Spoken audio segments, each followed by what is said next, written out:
There has recently been a very important geopolitical development which can have a very positive impact on Europe. Earlier, it was reported that the US had made a plan to sell fighter jets to Ukraine, and Poland would play a vital role in this plan. Decision by Poland if they choose to do it. We want to make sure that we can help them and, again, backfill what they're giving so that they don't have any loss in their own ability. So we are 100% going to do this. If any of these NATO nations that have these Russian-made planes, donate them to Ukraine. There were many articles published in the news. However, the reality is far from truth.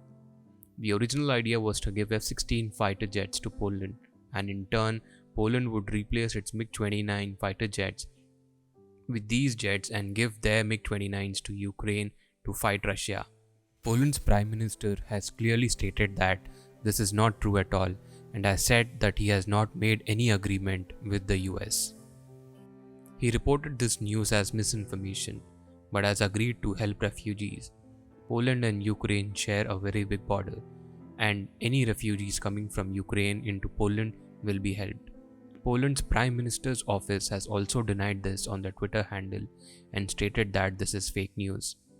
However, hypothetically, if Russia does capture Ukraine in coming weeks or months, then it would be very easy for them to move into Poland. As you can see on the map, Belarus is currently helping Russia against Ukraine, and if you notice that there's presence of Russian army in the land between Poland and Lithuania known as Kaliningrad.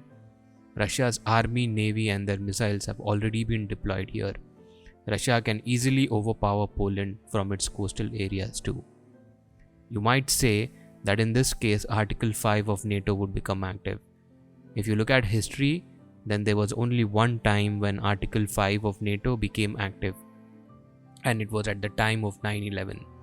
From this, it can be understood that the reason behind Poland's response to the news in the West regarding US sending fighter jets to Poland is to maintain peace with Russia. They do not want to anger the Russian bear, on whom a lot of sanctions have already been placed. From Russia's perspective, they do not have anything to lose, and as the saying goes, that a man who has nothing to lose is the most dangerous man.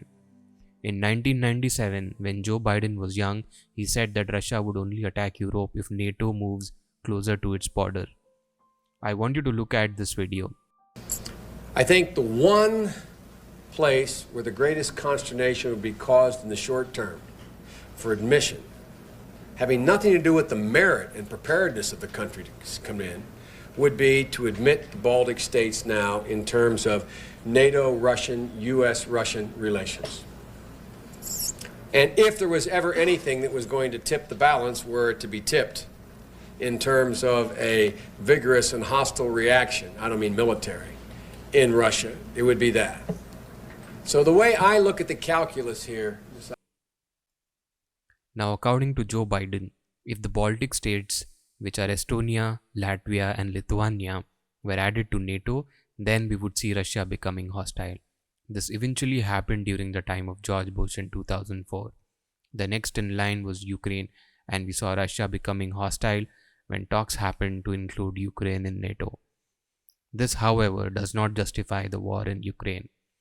My heart goes out to all the refugees and civilians, and I hope the situation improves. In spite of all this, one cannot deny the poor role played by the US. Seeing all this, Poland has understood that it won't be a good policy to move against Russia on the word of US, and it maintains its neutral position in spite of being a NATO member.